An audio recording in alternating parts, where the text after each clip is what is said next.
Local resident Mildred Head is startled awake by an unnerving noise coming from above her bedroom. Banging. At first, it resembles tree branches brushing against the roof tiles, but it quickly grows more violent. It sounded like thousands upon thousands of tiles being ripped off and then thrown back on. Utterly terrifying. And, also, there was a vibration going through the house. Childress. It was like her house was being pelted by hailstones or something. But when she looked outside, it was a clear sky. The only explanation Mildred could come up with for the frightening event was that the noise may have been the result of military testing at a nearby Royal Air Force base. That is, until her neighbor Marjorie Bye had a strange experience of her own. Pope. The very next day, Marjorie Bye was going to church when she was assaulted by a series of strange vibrations that she felt reverberating through her body. And shortly afterwards, dozens of other witnesses in and around Warminster reported the same thing. It was as if some unseen force was just taking hold of people and shaking them. Sokolos. Residents of Warminster reported hearing humming or droning noises.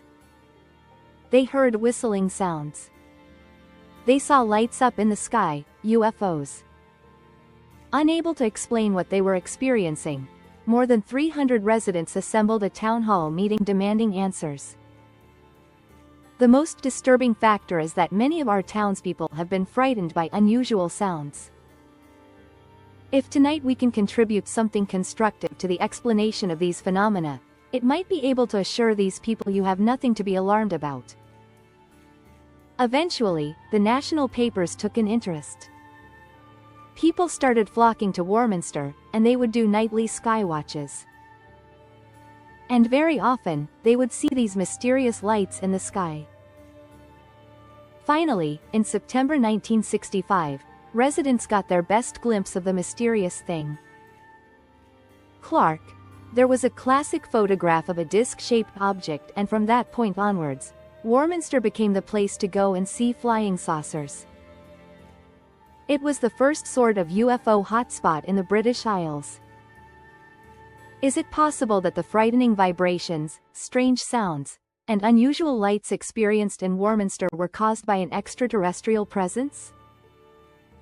Some researchers believe further clues were provided roughly a decade later when a mountain village to the north witnessed what many suggest was an otherworldly event. Chullicha, Wales. January 23, 1974. It's a quiet evening in this rural community when residents are suddenly shaken by an extraordinary event. Nick Redfern.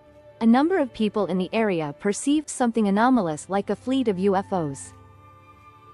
Now, at the same time that these strange lights were seen, whatever they were, there was an impact on the Berwyn Mountains.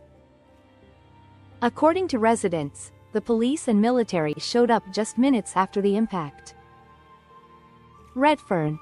We have stories of convoys of military personnel in the area, of roads being blocked off by the military and by the police.